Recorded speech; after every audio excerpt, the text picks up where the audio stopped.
Sudarlun mahasiswa BEM Unsia dan Poltekkes Aceh memberikan obat kuat atau minuman penambah stamina kepada pemerintah Aceh yang diterima Kepala Biro Organisasi Setda Aceh Ramli Daud di kantor Gubernur Aceh.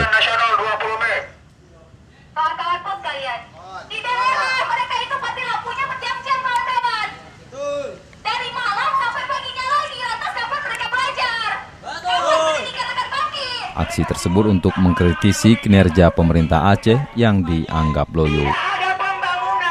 Sebelumnya Wakil Presiden Mahasiswa Unsia Suci Iman Akbar menyebut pemerintah Aceh juga sebagai pemberi harapan palsu.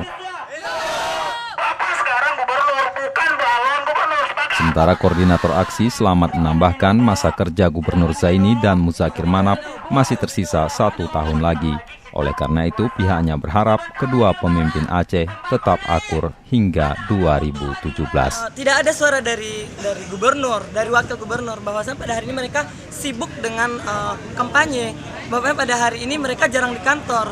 Mereka justru sibuk memperebutkan kursi nomor 1 di Aceh yang akan dilaksanakan pilkada 2017.